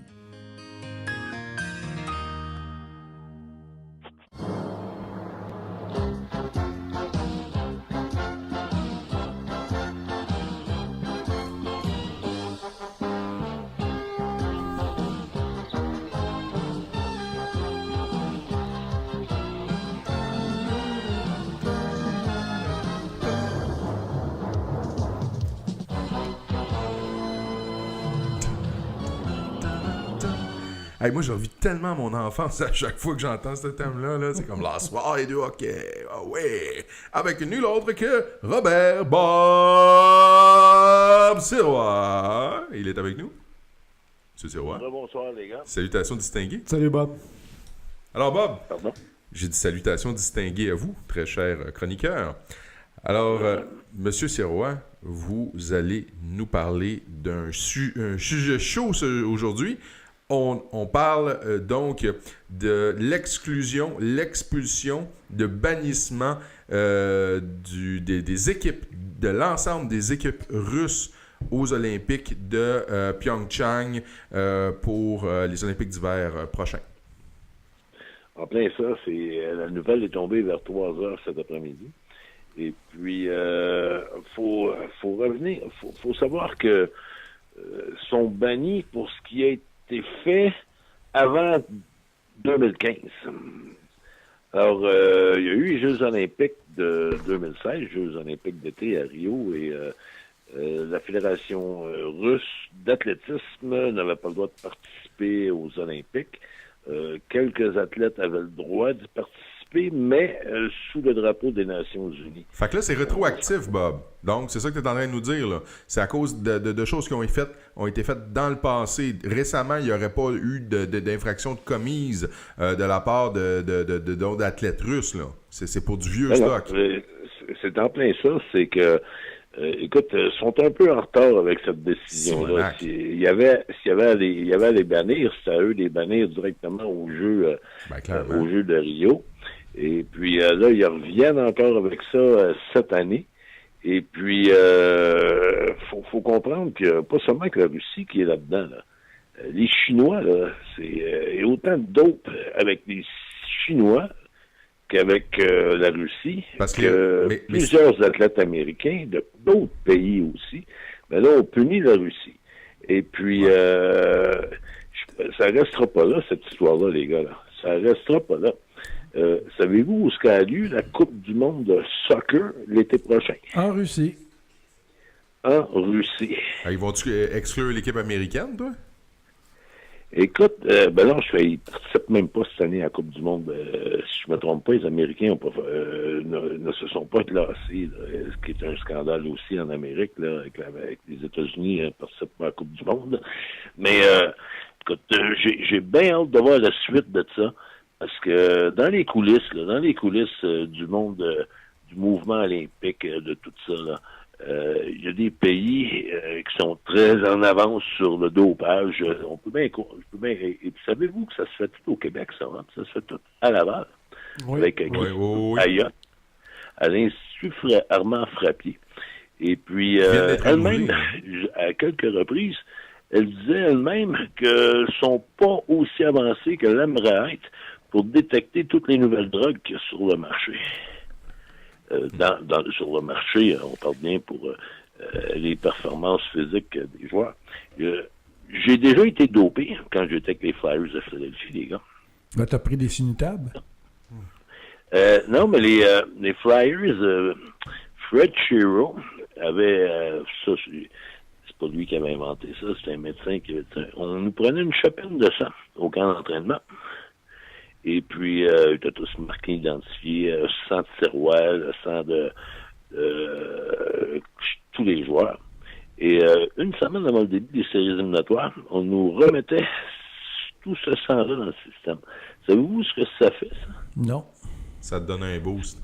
Ça te donne beaucoup plus d'oxygène dans ton sang. Ouais. Oui, le sang va s'éliminer, que ce soit par l'urine ou autre, là, mais pour une période de X nombre de temps, t'es beaucoup plus performant. Puis c'était légal, ça ne l'est plus maintenant. J'avais entendu Christian Ayotte parler de ça il y a une couple d'années, Bob, ce que tu me dis là. Fait que, mais ça vient confirmer la pratique. C'est quand même incroyable, hein? Non, ben écoute, c'est le grand spectacle des nations, les Jeux olympiques. Là. C'est le seul endroit au monde, c'est les seules fois où tous les pays sont réunis, où tous les pays sont fiers d'y participer, où tous les pays, pas juste les pays, parce que c'est 205 nations, hein, c'est 193 pays et 12 nations non souveraines qui ne sont pas des pays qui participent aux Jeux olympiques. Alors, ceux qui disent que c'est seulement que les pays qui participent aux Jeux olympiques, là, c'est de la bullshit. Excusez ce terme anglais, là, mais qui est presque c'est tout à fait bienvenu. Mais on va revenir là-dessus. T'as les pays, tout le monde le sait, là. Tous ceux qui sont dans tous les athlètes le savent. T'as des pays, il n'y a pas juste la Russie, t'as plusieurs athlètes de plusieurs pays. C'est pas nécessairement les athlètes eux-mêmes qui décident de se droguer de cette façon-là. Ce sont les instructeurs, les médecins d'équipe. Hey, c'est une grosse machine, ça, l'image des pays aux Jeux olympiques. Avoir leur drapeau qui flotte pour une médaille d'or ou une médaille d'argent, leur hymne national qui joue. Alors, ceux qui pensent que la mondialisation, là, ça vient, qui oublient ça, ça arrivera jamais, la mondialisation, comme ils la voient, où ce que tout le monde, il est beau, tout le monde, il est gentil, puis on est tous de la même planète. La seule affaire que là-dedans, oui, on est tous de la même planète, bien que des fois, je suis pas certain. Ça l'a dit, les gars, j'ai bien hâte de voir la suite de ces événements-là, parce que je suis pas certain que Poutine va être content présentement. Je n'ai pas encore parlé, j'ai mis toutes sortes de... j'ai vérifié toutes sortes de sites Internet avec un nom de Poutine, Olympic Games, parce que ça va sortir en anglais avant de sortir en français, c'est certain, sur Google. Quelle va être la déclaration de Poutine, mais je pense que il va y avoir une très méchante suite à toute cette histoire. Bob, on a Claude qui voulait te demander quelque chose. Ben, écoute, surtout te signaler quelque chose. Tu sais que on le voit venir depuis longtemps, ça, cette suspension-là. On la craignait, puis elle est arrivée. Mais les Russes avaient admis que individuellement, des athlètes avaient violé les règles en matière de dopage. Puis le type qui travaillait au laboratoire, là, OK, ça a été l'informateur de l'Agence mondiale antidopage. C'était un Russe. Oui. Donc, ce Russe-là, eux autres, les Russes, hein, ils veulent mettre le grappin dessus, mais il s'est réfugié, comme hasard, aux États-Unis. Non! Donc, il y a un mandat d'arrêt contre ce gars-là. C'est lui qui avait jeté aux poubelles ou caché toutes les fioles. Là, lui, il se trouve à être comme un genre de lanceur d'alerte pour les États-Unis et tout ça, mais ça fait quand même un petit bout que les Russes cherchent à mettre le grappin dessus parce qu'ils étaient prêts, les Russes, à prendre une partie du blâme, mais pas d'avouer que c'était une directive du gouvernement. Et là, on voit, puis on le sait très bien, c'est une guerre contre les Russes qu'ils préparent. Donc, c'est éminemment politique. C'est un acte, carrément un acte de guerre. Ça fait longtemps qu'ils essaient de faire ça, là, les Américains. Puis vous savez, toutes les manœuvres qu'ils font en Baltique et non seulement toute la situation de l'Ukraine. Puis une situation peut-être qu'il faudra peut-être reparler éventuellement en dehors de la chronique de Bob, naturellement. Mais oui, tu as tout à fait raison, Claude. Je pense que c'est... Donc, ce gars-là, il s'appelle Grigori Rodchenkov. Bob. On va retenir ce nom-là. Oui. Si tu m'apprends de quoi, parce que je n'avais entendu parler un petit peu, mais pas tant que ça. Là. Mais écoute, je suis en train de lire, on se souvient tous de Jean-Luc Brassard, notre Québécois qui a été champion olympique à plusieurs reprises. Là, je suis en train de lire ça, puis il dit à peu près la même chose que moi. Il dit, dans les coulisses, on sait que ce n'est pas juste la Russie qui fait ça, d'autres pays le font. Est-ce que Poutine va le dire haut et fort au risque d'enterrer à tout jamais l'image des Jeux olympiques? C'est toujours Brassard qui parle. C'est une game politique qui est tellement à un autre niveau. Ce qu'on voit, c'est que ces géants-là sont souvent des pieds d'argile. Il s'agit peut-être d'un bon coup au bon endroit pour faire tomber les Russes, mais on ne sait vraiment pas ce que ça va donner. Puis t'as vu, hein? Il dit la même chose que je viens de vous dire à peu près, les gars. T'as vu aussi combien de Québécois et de Canadiens sont les porte-paroles, finalement, de l'Occident contre la Russie là-dedans. C'est incroyable comment ils se servent bien des French Canadians pour aller en guerre déjà contre les Russes. C'est incroyable. Écoute, faut pas oublier là, que, comme on le disait tantôt, le Christian Ayat, puis tout le réseau antidopage puis de vérification, c'est ici à Laval, dans l'Institut Armand Frappier. Fait que, oui, les Québécois sont très mêlés là-dedans. Là. Il n'y a pas à sortir de là. Mais moi, j'ai bien hâte de voir la suite de ça, les gars. Je peux pas en dire tellement plus. Tout le monde le sait. Tout le monde le sait que plusieurs pays, plusieurs athlètes sont drogués.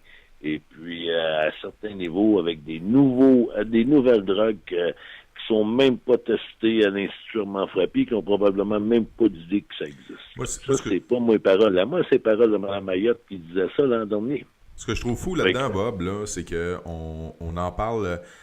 Tu vois, toi, t'en parles, on en parle ici dans le cadre de l'émission, mais encore une fois, puis ça, j'ai l'impression qu'on dit tout le temps la même affaire à tous les semaines, mais Simonac, pour faire le constat, et c'est vrai, ça se discute pas du tout dans les prétendument grands médias.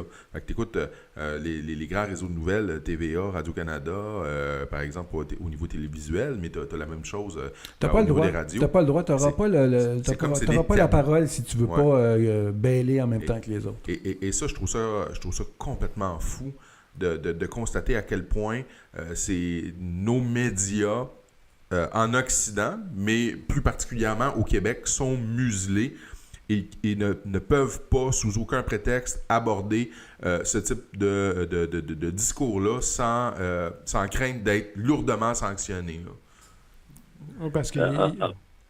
oui, c'est ça. C'est que les médias traditionnels de l'Occident là, en général, il faut que tu suives la ligne de pensée unique. Et puis, t'en as pas tellement qui vont parler comme on parle dans notre émission, quel que soit le sujet, que ce soit dans le sport ou autre chose, là. C'est pas des ordres qu'ils ont, puis oui, c'est des ordres qu'ils ont. Les ordres, c'est de pas en parler du tout, là. Et puis, là, je suis en train de lire le New York Times, là, je te dis que ça frappe de tous les bords, de tous les côtés, là. Mais, ce que j'ai de la misère à suivre aussi, c'est, je peux comprendre dans le temps que c'était l'URSS, là, l'Union soviétique, là. Et puis, pourtant, les Russes ne font plus partie. L'Union soviétique n'existe plus. Puis on est encore sur le dos des méchants Russes, des méchants, et on peut pas les appeler méchants communistes maintenant, mais des méchants Russes. Tu sais que faut être très honnête avec ce qui se passe en Syrie. Tout ça, quand on a dégommé, puis on est allé assassiner, Sarkozy en tête, on est allé assassiner Kadhafi, Poutine avait dit non. On ne l'avait pas pris au sérieux, et là, il est en train de gagner la guerre. Poutine est en train de gagner la guerre contre l'Occident, et ça défait leur plan. Donc, dans le temps de l'Union soviétique, c'était deux murs qui s'affrontaient. Oui. Donc, là, il y avait pas le choix. C'est-à-dire que tu avais le bloc communiste d'un bord et pour avoir notre fidélité, donc on favorisait finalement notre niveau de vie à nous, puis on essayait, nous, le peuple, là, on avait une élite qui nous choyait un peu plus. Maintenant, ils nous ont tenus pour acquis en pensant que c'était fini. Et là, voilà-t-il pas que la Russie se relève et que la Chine est là derrière. C'est fini. Moi, je vous le dis, là, à moins de les nuker, comme on dirait, là, c'est fini, on l'a perdu. Mais ça, c'est toute une autre sphère géopolitique. Mais on est dedans. C'est-à-dire que cette décision-là, ça fait partie d'un acte de guerre. C'est un premier acte de guerre contre la Russie. Ouais, ben là, regarde, ça vient de sortir, là. Le Daily Star de United Kingdom, là, en Angleterre. La Russie, Poutine vient d'envoyer 1000 Marines sur les côtes de la Corée du Nord, c'est-à-dire de la Russie près de la Corée du Nord. Là. Donc, voilà. Tu sais, on parle de guerre, là. Voilà. On parle des ça commence. Ça vient de sortir, là. Ça vient juste de sortir, là, sur des médias britanniques, là. Et moi, je vais vous le dire, là, je vais te le dire, Bob, je vais dire à nos auditeurs, là, je me fais fort d'étudier ça depuis très, très longtemps, la géopolitique et tout ça, là. Puis la réalité du terrain, ça m'intéresse. C'est pour ça que je suis un effectiviste québécois aussi. C'est perdu. On a vraiment perdu. L'Iran, la Chine, la Russie, le bloc est là. Le nouveau mot d'ordre, c'est « Go East, young man ». Va-t'en vers l'Est, jeune homme. Avant, c'était « Go West ». Maintenant, c'est « Go East ». On l'a perdu. Puis là, on est un système qui est aux abois. On veut absolument s'emparer du Moyen-Orient et du Heartland, comme on appelle. Puis là, on ne sait plus comment faire. Et on est là-dedans. Écoute, ce que Poutine vient de faire, là, ce que les Russes viennent de faire, là, c'est 1000 c'est leurs Marines à eux, là, qui s'ils s'en vont là s'entraîner, puis ça a commencé, puis ils ont le droit de se servir de live firing drill. Oui, tu sais que ce que vient de dire la Russie... During North Korea. Tu sais ce que vient... C'est sa réponse. Il niaise pas avec des paroles, lui. Hein. Oui, mais tu sais ce que vient de dire la Russie, je pense que c'était ce matin ou hier, là, c'est-à-dire, ils ont sommé les Américains de dire, si vous voulez détruire la Corée du Nord, pourquoi vous le dites pas clairement?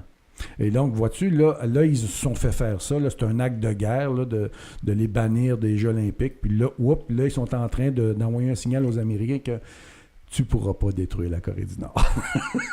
Ça marchera pas de même. Puis tu sais comment ça marche, hein? C'est-à-dire que les gros porte-avions, les Américains viennent de construire un superbe porte-avions. Tu sais que les porte-avions, là, si jamais la guerre devait pogner là, entre les deux blocs, ça sert absolument à rien.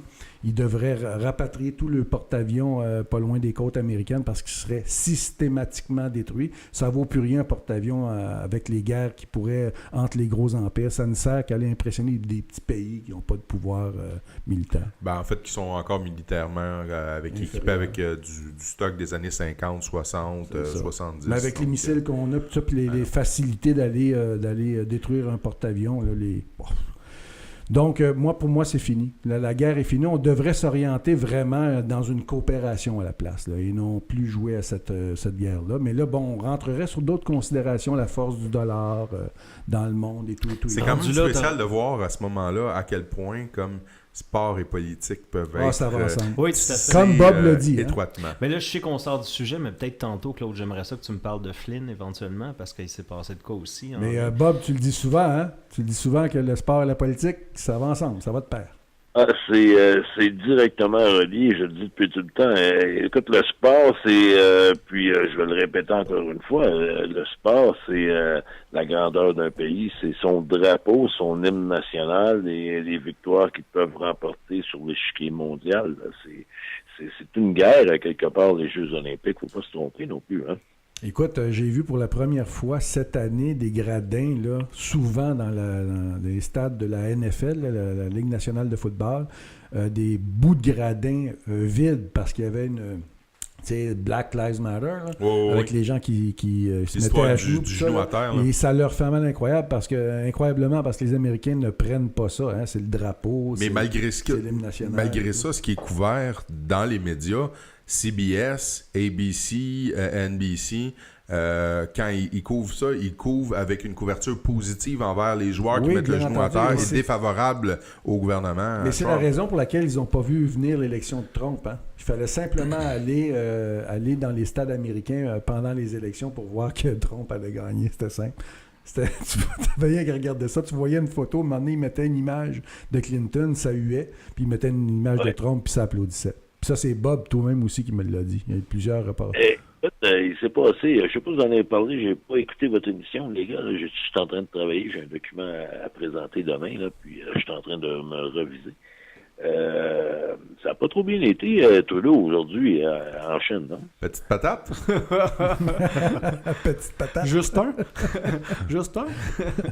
Juste un, il est allé faire la morale aux Chinois. Puis ils ont annulé la conférence. Puis eux, ils n'ont pas niaisé longtemps, hein? Puis ça fait 2 jours qu'il se fait la trappe, là, qu'il est en train de signer toutes sortes d'ententes avec les Chinois, tout va bien, il fait un discours, il leur fait la morale sur les droits de l'homme, la bonne place à aller parler des droits de l'homme en Chine, là. Oui. Puis, il voulait rajouter un chapitre sur les... Cette conférence de presse, je pense que sa coquille là, est vide de toute façon, là, mais là, elle est en train de tout se craquer. Là. C'est vrai. Puis, nos médias n'en parlent pas trop. Il voulait même ajouter un chapitre, Trudeau, sur les genres. Fait que sur l'intersectionnalisme, faut essayer d'obliger les Chinois à accepter donc les LGBT puis les calvaire. Es-tu sérieux? Ah ouais, je suis très sérieux. Écoute, j'ai manqué celle-là. J'en revenais pas. J'ai dit Simonac, tu sais, c'est bon. Les droits humains, mais ça c'est traditionnel. Là, c'est tout le temps les Américains, à peu près toutes les puissances occidentales qui vont en Chine, reviennent tout le temps avec ça, discuter des droits humains puis de l'importance du respect des droits humains puis tout ça. Puis là, les Chinois, ils se dépêchent toujours de se revirer de bord puis de demander aux États-Unis, puis vous autres, les droits humains, quand est-ce que vous allez les respecter, quand est-ce que vous allez lâcher ça à peine de mort. Puis là, c'est drôle, les Américains ferment le gueule dans ce temps-là. Mais par rapport à toute l'histoire, par exemple, de l'intersectionnalité, puis des LGBT, puis de tout ce que tu voudras, les Chinois, ils n'en ont rien à cirer. Rien à cirer de ça. Eux autres, c'est parce que l'Est, quand je dis l'Est, là, je parle du bloc, là, la Russie, la Chine, l'Iran qu'on va mettre là-dedans. Malgré tous les défauts qu'on peut prêter à ces pays-là, là, qui ne sont pas encore entrés dans une démocratie comme la nôtre, c'est-à-dire, ce qui est en train de s'inverser, c'est le rapport. Ici, en Occident, on est en train de chasser la science au nom de faire entrer ces idéologies-là, là, l'identité sexuelle. Tu sais, tu dis par exemple, Bob, c'est incroyable, je discutais avec quelqu'un sur le fameux réseau social, puis je disais, la femme qui est le gars qui est un transgenre, qui est à la Fédération des femmes du Québec, je dis, il n'y a pas d'affaire là. C'est pas une femme. Il a beau se sentir femme, la science dit que ce n'est pas une femme. Et voilà. Il n'y a pas un cerveau de femme, donc ce n'est pas une femme. Puis là, le gas, il me répond, il dit, ah, toi, le transphobe, là. Ouais, non, je dis, je suis pas transphobe. C'est juste que c'est pas une femme. On peut avoir de la commisération, de l'empathie pour quelqu'un qui n'a pas trouvé qui n'est pas bien dans son identité sexuelle, peut-être. Mais on ne changera pas le fait qu'il y a des hommes et des femmes, et lui, ce n'est pas une femme. Et là, tout de suite, il te traite de transphobe. Ce que je veux dire par là, c'est que nous, on est en train de quitter la science. Et la science, elle n'est pas quittée du côté de ce bloc-là. Les Russes arrivent premiers à l'école, là, dans les classements mondiaux. Donc, la science sont en train de la faire entrer de plus en plus fort, puis nous, on est en train de l'évacuer. C'est fini, à moins qu'on se reprenne. Vas-y, Bob. C'est juste, je n'avais pas terminé ma petite partie répartie. Vas-y. Écoute, t'as encore un 5-7 minutes, là. Et puis, il faut comprendre un peu les Chinois. Tu sais, des fois, on a beau... puis oui, ils massacrent les droits de l'homme. Il y a un paquet de choses là-bas. Mais il ne faut pas oublier, ils sont 1,3 milliard.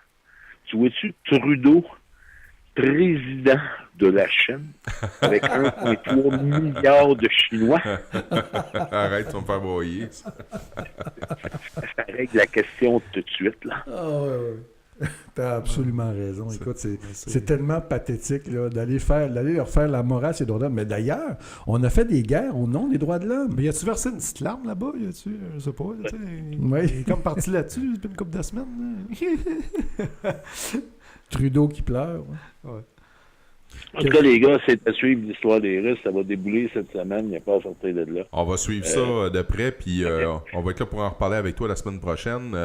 Ça, c'est certain. Puis, écoute, on a... la semaine prochaine, ça va être notre dernière émission, donc avant la relâche des fêtes. Là, on va reprendre ça après ça là, autour de la mi-janvier. Donc, autour du 15 janvier qu'on va reprendre. Mais on va quand même avoir, comme je pense, une excellente émission la semaine prochaine où tu pourras nous revenir là-dessus et voir naturellement qu'est-ce qui se sera passé d'autre. D'ailleurs, on t'invite en studio. Tu vas avoir un taxi. Et, c'est pour la période de Noël. Hein? C'est pour les fêtes de Noël. Moi, j'ai beaucoup de difficultés à parler juste de la période des fêtes. Oui, c'est Noël, oui. Ouais, mais moi, c'est parce que je veux dire Joël. Noël puis jour de l'an. Jour de l'an, tu sais. C'est jour de l'an, puis c'est Noël. Ah, je voulais pas faire mon politiquement correct, là. Écoute, moi, c'était juste comme... Je pensais à Noël. Finis par l'utiliser, là, qu'est-ce que tu veux, là. Faut nous pardonner. À force de me faire brainwasher par Bénard, là. Non, moi, je dis toujours joyeux Noël, c'est ça, là. Quand dans tes amis, t'as un prof d'éthique et culture religieuse, t'es fait, là. Ça le fait rentrer dans le cerveau, là. Et bonne fin d'émission, les gars. Hey, toi aussi, puis un gros merci à toi. Bob, toujours un plaisir. Toujours un Très plaisir. Intéressant. Alors moi, écoutez, à place de passer à la pause publicitaire, je vous propose une petite chanson en l'honneur de notre premier ministre Justin Trudeau.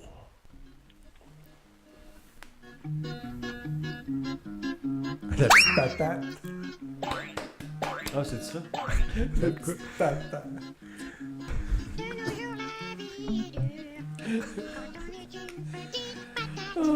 C'est quoi ça? C'est drôle.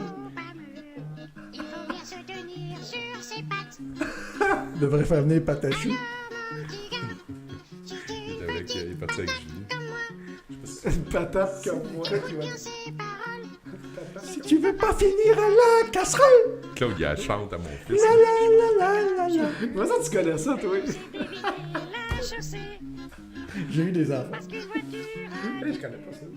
Et puis t'entends de se faire écraser.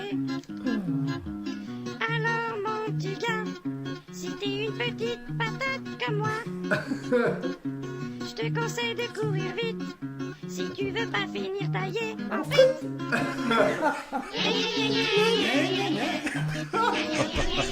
J'ai jamais entendu ça, moi, comment ça fait ça? Tu connaissais ça, toi, François? Non. C'est la première fois. Ok, je suis content. Là, non, je pensais que c'était pour être un autre... Une petite patate comme Hey, là, il faut que je vous montre Claude, là. Écoutez, il y a ça brille dans ses yeux, là. Écoutez ça, là. Écoute. Ce soir, c'est bon, dans tes yeux. J'aime tellement Justin Trudeau. Oui, ça paraît. Alors, on est de retour pour le dernier segment et on part immédiatement le thème musical de Claude à fond de train.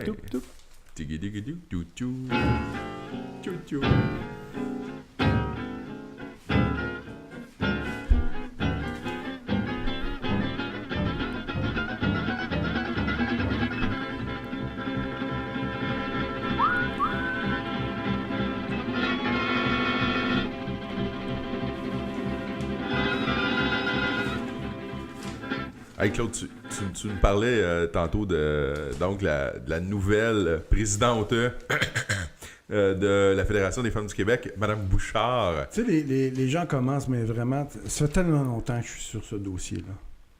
Tu sais, tout le dossier de l'intersectionnalité, là. Ça fait tellement longtemps que je suis sur ce dossier-là qu'à un moment donné, j'essaie de juste de montrer par là que si on est là-dedans, dans tous ces dossiers-là de l'intersectionnalité, c'est-à-dire d'être à la défense de la veuve et de l'orphelin, c'est un retour, puis je vais en parler dans mon deuxième sujet. Ben, je pourrais peut-être même commencer par celui-là. Moi, je voulais juste te dire, puis mesdames, messieurs, vous dire à quel point Claude Veilleux est un prophète. Claude est mon ami, mais il est aussi un prophète. Que tasser Mahomet, Bouddha, Krishna, c'est Claude Veilleux est un prophète, puisqu'il y a presque 3 ans maintenant, c'est pas 4, on était sur la terrasse en arrière dans sa cour, on allait prendre une bière, bonjour José. Puis là, il me dit, là, Christian, tu sais quoi le nouvel enjeu là, qui s'en vient? Là? Je dis non. Et il me dit là, il dit c'est la théorie des genres. Je dis, la théorie de quoi? Puis là, il commence à m'expliquer ça, la théorie des genres. Puis il dit, tu vas voir à quel point là, ça n'a aucun sens, puis c'est de la merde. Il dit, cet enjeu-là va prendre une place immense dans notre société. Puis je le regardais, puis je dis, ouais, c'est ça. Ben Chris, Claude Veilleux, t'avais raison. Quand est-ce que t'avais prophétisé ça? Il y a à peu près 3 ans, 3 ans et demi. Il exagère. Non, j'exagère même pas, je m'en souviens. Mais quand tu t'intéresses aux idées, puis surtout d'où elles viennent. Oui, c'est ça. Surtout d'où elles viennent. Parce que tu as une bonne lecture, puis tu vois le portrait global, un peu ce qui se passe. Puis aussi, quand t'as pas aussi ce qu'on appelle... Ça dépend, hein? Quand on étudie la politique ou l'histoire, les courants des idées, on peut avoir une lecture qui est très universitaire à l'intérieur, puis très spécialisée. Par exemple, je deviens le spécialiste en littérature française ou allemande du 19e siècle. Et là, tu deviens très spécialisé, mais tu n'as pas de recul. Ouais. Quand tu t'intéresses... À la limite, quand il s'agit de littérature, c'est un peu plus facile parce que ça ne bouge pas tant que ça. Mais tu as du nouveau, mais il y a quelque chose de stagnant là-dedans. Tandis qu'en politique... Mais tu sais que pour avoir cette lecture-là sur la politique, il faut aussi être fort en littérature, entre autres. Oh oui. Entre autres. Tu sais qu'il y a tu peux pas être fort en tout dans la vie. Là. Mais ce qu'il faut faire, c'est de regarder d'où ça vient puis quels sont les intérêts. Moi, mon mentor me disait l'argent puis le cul. Regarde toujours ça. L'argent puis le cul. Qu'est-ce que ça voulait dire? Puis l'autre théorie, c'est la théorie de la queue la plus proche. C'est-à-dire que, par exemple, tu as quelqu'un qui... C'est très vulgaire ce que je dis là, mais tu vas adopter les points de vue selon ces intérêts-là, soit de l'argent, soit du sexe. Si tu as un avantage... T'es très freudien. Oui, c'est ça, mais si tu as un... mais c'est vrai. Si tu as un avantage, par exemple, il y a des gens qui sont scientifiques qui pourraient s'élever contre ça, la théorie du genre, donc pour dire que c'est pas scientifique, là, il y en a. Ben, c'est une théorie bâtard. Mais c'est une théorie qui n'a aucun bon sens. On s'entend que c'est pas la première fois non plus. Qui n'est appuyée en rien par la science. Mais quand tu dis en rien, mais en rien par la science, ce ne sont que des charlatans. Et là, tu trouves des gens qui pourraient leur répondre, mais au nom de l'argent, ou du sexe. Puis là, le sexe, on va mettre ça très large. C'est-à-dire que tu veux pas aller en bloc. Mais toi, là, prends n'importe qui. Prends, par exemple, Normand Baillargeon. Oui. Normand Baillargeon, ce serait quelqu'un qui pourrait absolument déconstruire tout ça d'une façon très simple. Mais il ne veut pas le faire parce qu'il sentirait qu'il partirait à la guerre tout seul, puis il aurait tout, finalement, la petite doxa et la petite clique contre lui. Et c'est pour ça qu'il ne le fait pas. Ils vont le tuer. Il le fait, il va passer quand même quelques chroniques de mais il ne prend pas de front, François. Il ne prend pas de front. Exactement. Il ne prendra jamais de front. Contrairement à moi, bien entendu, je ne suis pas aussi écouté que lui, puis en science, je ne suis pas aussi fort que lui. C'est pas juste ça, moi.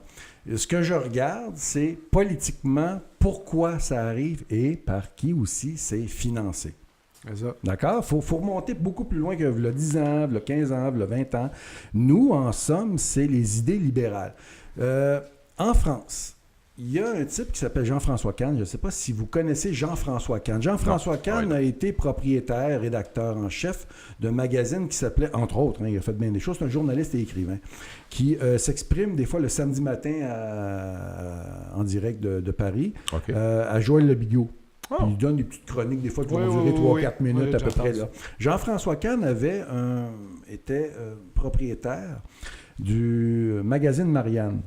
À l'époque, v'là quelques années, où il restait encore quelques revues lisibles en France. Maintenant, comme partout ailleurs, les médias ont été achetés ont été achetés. Par exemple, le Marianne, qui était lisible, est devenu tout à coup, d'un jour à l'autre, plus lisible.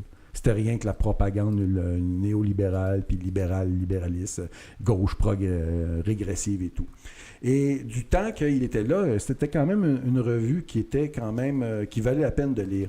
Là, il vient d'écrire un texte. Moi, je l'ai vu par l'entremise du Huffington Post, mais je ne sais pas dans quelle revue ou journal ça a apparu. Ça s'intitule comme suit. Sur l'émergence d'une gauche réactionnaire et néo-raciste. Et là, on va voir le point de vue français. Le point de vue français qui n'a pas été capable encore d'aborder, entre autres, cette notion d'intersectionnalité parce que ça nous vient des États-Unis. Donc, c'est anglo-saxon. Ça vient du monde anglo-saxon. Et comme ça pénètre le monde francophone juste du côté positif, tout ce qu'on peut trouver sur l'intersectionnalité en France et au Québec, ça va être positif à l'égard de ça. Donc, on ne trouve pas encore en français des gens qui vont s'opposer. Il n'y a pas vraiment de mouvement critique de toute façon. Quand on regarde en France, tous les grands animateurs puis les intellectuels qui ont le micro, qui ont le crachoir, c'est tous des pro-intersectionnalistes. Oui, c'est ça. Si tu écoutes, par exemple, l'émission, pas tout le monde en parle, mais On n'est pas couché. Là.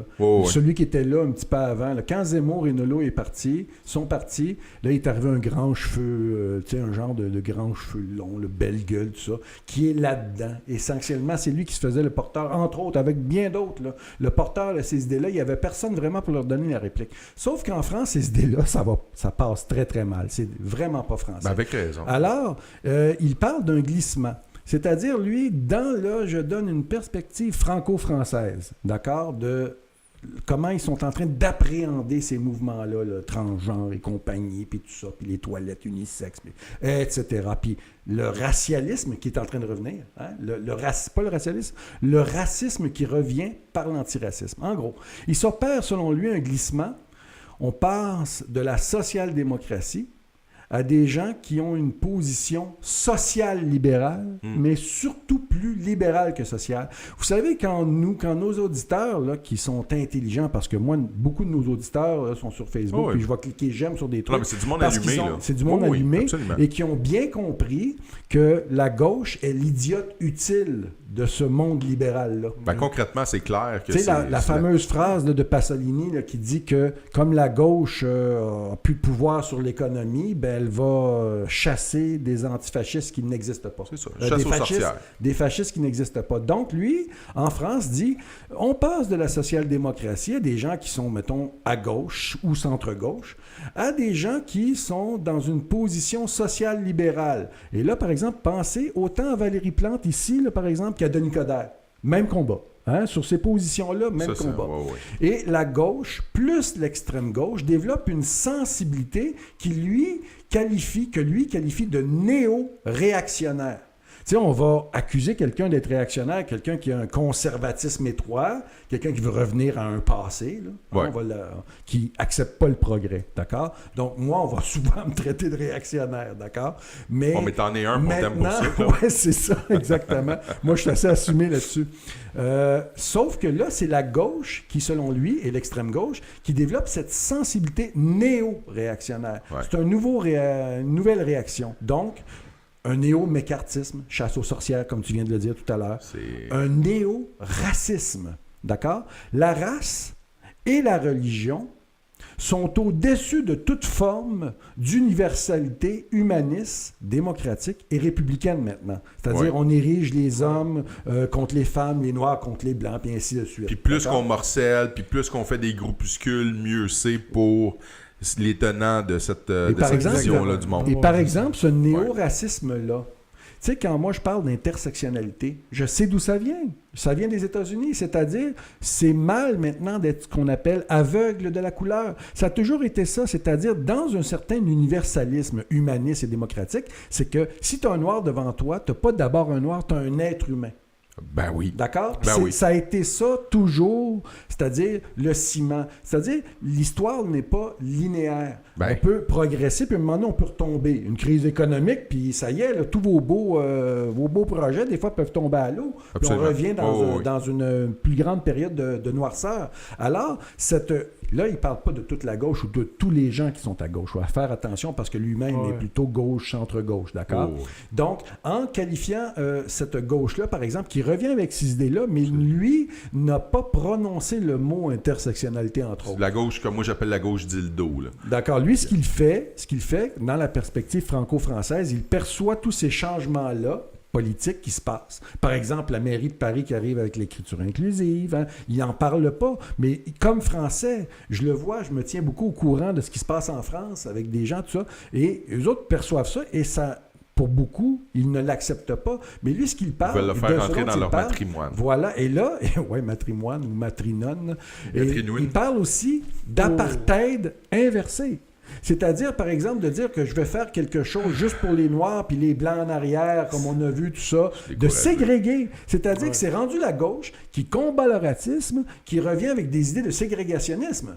Et donc, lui, il n'en revient pas comme Français, il n'en revient pas, il dit c'est un apartheid inversé. Il dit pourtant, rien de plus dangereux que la racialisation des différences, et c'est exactement ce à quoi on assiste. La racialisation des différences. T'as pas une réaction épidermique? Moi là, honnêtement, tu me parles de ça, là, puis écoute, je te le dis, Claude, là, j'ai poil ses bras qui me redressent. Mais en même temps... ça me révolte, ça vient me chercher. Ça fait tellement longtemps, bon, tu dis prophète, ça c'est... C'est un peu... maintenant, on passe à gourou, puis après ça, on est discrédité. Il faut faire attention. Mais ça fait... On a un prophète puis un gourou. Ça va bien. Les gourous qui mangent de la crème Budwig. C'est cela. Non, mais il y a une chose qui est certaine. Ça, c'est l'expression du divin, hein, gourou. Oui, il y a une chose, c'est ça. Il y a une chose qui est certaine. C'est à partir du moment où tu vois les idées se développer. C'est à partir de la fin des années 80 que ça se dessine, cela là. D'accord?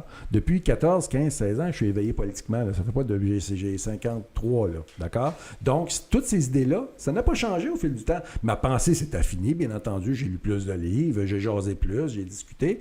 Mais c'est les mêmes idées qu'il y avait dans les années 50, 60, et qui commencent tranquillement. On commence toujours par placer nos pions quand on est idéologue. Puis après ça, on place le deuxième, on place le troisième.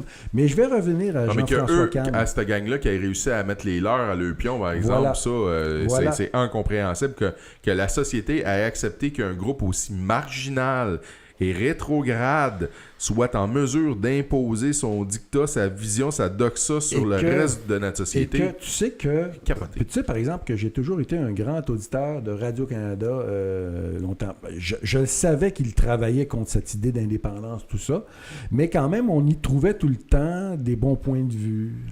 Il restait des bons animateurs, il restait des bonnes émissions. Mais je vous le dis, là, des bonnes analyses maintenant, depuis bien des années, là, Radio-Canada est la promotrice de toutes ces idées-là. Quand Mathieu Bock-Côté avait écrit un article pour dire, puis il était passé en entrevue avec une des animatrices du matin pour dire, ben écoutez, c'est vrai, quand vous invitez ces gens qui ont toutes ces idées-là, là, qui viennent. Lui, il n'a pas nommé encore là l'intersectionnalité, mais toutes ces idées-là, le politiquement correct et à sa suite, toutes ces idées-là, le transgenre et compagnie, et ouais donc, il dit, vous les célébrez, vous ne les remettez jamais en question, donc vous poussez cet agenda-là. Donc lui, ce qu'il dit par rapport à cet apartheid inversé qui est amené par la gauche, il dit pourtant, rien de plus dangereux que la racialisation des différences. Il fait allusion au Kulak sous Staline. C'était des paysans qu'on a racialisés avant de les éliminer.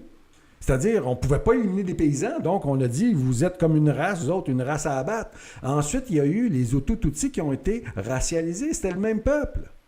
Les Hutus, c'était simplement, vous comprenez, le Rwanda, là, c'était anciennement le Congo belge. Oh. Donc, les Belges arrivent là, ont besoin, comme tout peuple qui colonise, d'une élite qui va les diriger. Et l'élite, bien entendu, ceux qui sont plus riches, dans l'agriculture, c'est ceux qui élèvent le bétail. Ceux qui élevaient le bétail, c'était les Tutsis. Et les paysans, ceux qui...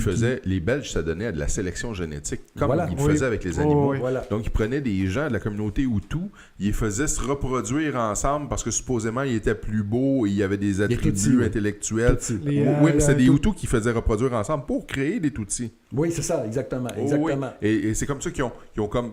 créer la race des Tutsis. Écoute, là, après ça, arrivent toutes sortes d'idées ensuite pour dire que les Tutsis, c'est un peuple qui vient plus là, du nord, là, l'Éthiopie et tout. Divisé pour mieux tout ça, et voilà. Et là, à la fin, ça a donné ce que ça a donné. Donc, en gros, ça, c'est le texte de Jean-François Kahn qui s'intitule « Sur l'émergence d'une gauche réactionnaire et néo-raciste ». Je l'ai publié sur le Radio Info City. Bravo. Est-ce que j'ai le temps pour mon autre petit sujet? Écoute, on a encore 5-6 minutes, puis je garde la dernière minute et demie à peu près pour... D'accord. J'ai entendu quelque chose aujourd'hui, c'est-à-dire qu'il y a eu un sondage aux États-Unis, je crois, puis Drainville, son émission du midi, a invité encore Jean-Marc Léger, lui, à venir commenter beau ça. Sourire. Écoute bien ça. Et non, mais écoutez bien ça, c'est incroyable. Vous savez qu'à l'émission, j'ai déjà parlé aussi d'un mea culpa qui a été fait par Reuters suite à l'élection de Donald Trump et de ce qui s'est passé en Syrie, parce qu'il y a des gens qui se sont plaints, parce que vous savez, il y en a qui payent pour avoir la nouvelle le plus vite possible. C'est pour ça qu'ils font affaire avec des agences de presse. Bien entendu, nous, ça nous arrive, c'est déjà trop tard pour un trader. Mais pour un trader, il veut savoir ce qui se passe vraiment, par exemple. Qui est en train de gagner telle bataille, puis ainsi de suite. Et ils ont blâmé Reuters de ne pas avoir pu prévoir personne l'élection de Trump. Et à l'époque, le chief globalist, là, le chef mondial de Reuters, a fait un texte incroyable avec une entrevue pour dire « On va se forcer, là. On va vraiment se forcer. On prend le blâme. On prend le blâme. On a mal agi. On a essayé plutôt dans les médias d'influencer les choix politiques plutôt que de montrer le réel. D'accord? Probablement les seuls à avoir faire une telle admission. Ça ne veut pas dire que tout Reuters le fait non plus. Hein? Non, c'est une base personnelle. Mais si je prends juste aux États-Unis, mais on va s'occuper du Québec, là, la job n'a pas été faite. Puis on en a encore la preuve aujourd'hui. Ça continue. Ça continue, c'est incroyable. Là, Drainville parle de la confiance dans les médias généralistes qui diminue de mois en mois. Et on dit, par exemple, qu'aux États-Unis, 49% n'ont pas confiance dans leurs médias traditionnels. Donc, 49% auraient peut-être pas tout à fait confiance et 41% n'ont pas confiance du tout. Donc, les 49, ils ont confiance, mais pas tant que ça.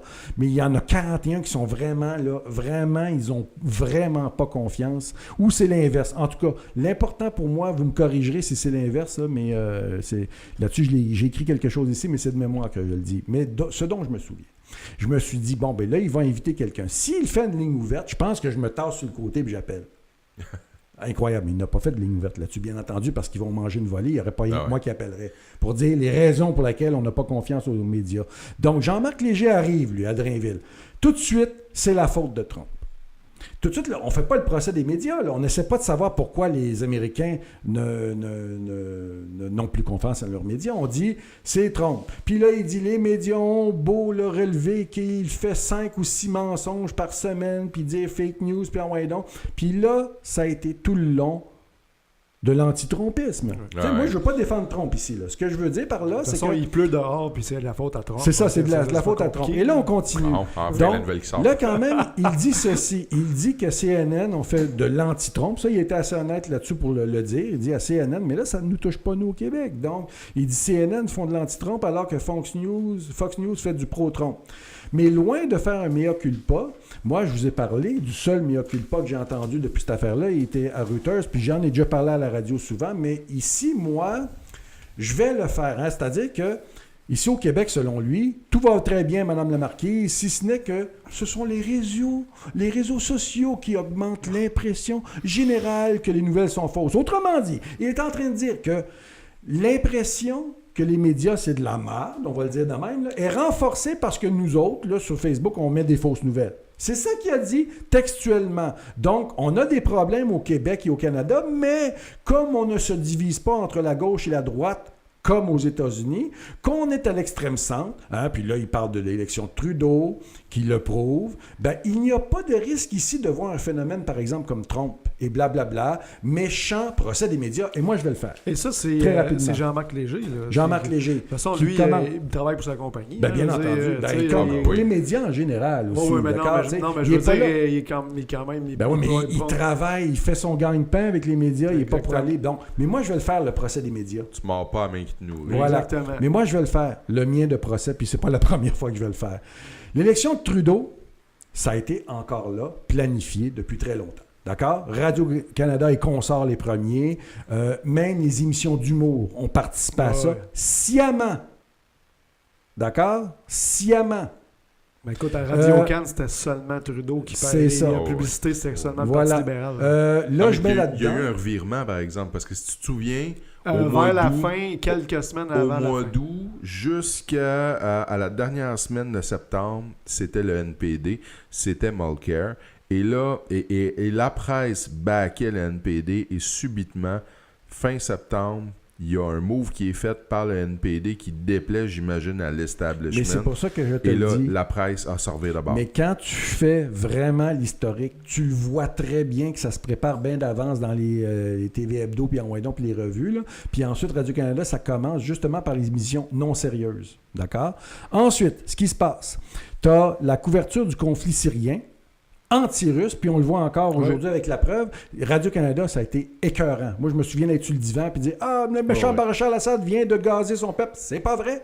Juste géopolitiquement, tu gazes pas ton propre peuple.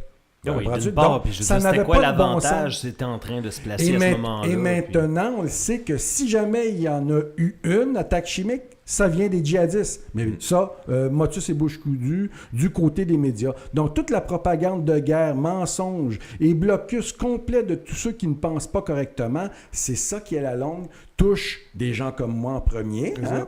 Puis après ça s'épand. Puis les gens n'ont plus confiance aux médias. Hey, merci. Claude, une excellente chronique, comme d'habitude. Merci beaucoup. Oui, très intéressant. On renouvelle ça la semaine prochaine pour notre dernière. Avant la tourtière. Avant la tourtière, les autocars. Puis le banane, j'allais en Floride, puis je jouais sur un trou. Puis on avait le propriétaire, c'est un vieux juif qui était propriétaire du club de golf, puis il me disait tout le temps banane. Ouais. Il faisait un effort et je trouvais ça le fun parce qu'il fait plus d'efforts que certains anglophones du West Island. Mais anyways, alors écoutez, ça met fin à notre émission de cette semaine. Restez en onde, puisque dans un instant, François Saint-Louis et Steve Fortin reçoivent nul autre, mesdames, messieurs, que... Dutrisac. Benoît Dutrisac. Robert Dutrisac. Avec un S ou un Z? Non, Benoît. Non, c'est avec un Z. C'est Benoît Dutrisac, c'est pas Robert. Alors, donc, c'était l'animateur. C'est Benoît. Et soyez assurés qu'on écoute ça nous-mêmes. Alors, à la semaine prochaine. Merci d'avoir été avec nous. Ciao. Merci tout le monde. Bye. Merci, bonne soirée.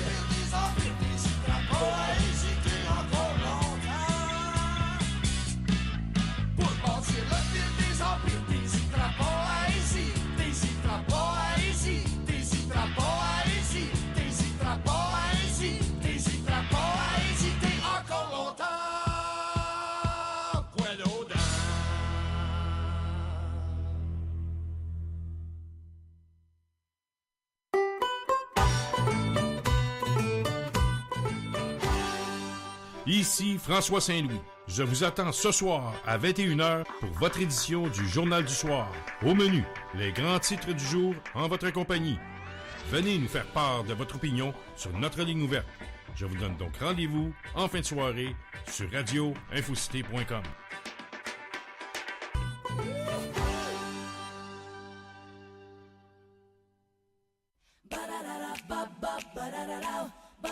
Ici François Saint-Louis. Du lundi au vendredi, à 21h, joignez-vous à moi pour le bulletin d'information de radioinfocité.com.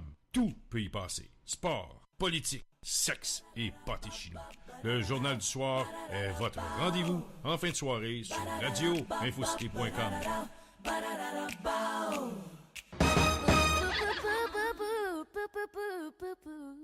Ici Bernard Landry. Vous écoutez radioinfocité.com.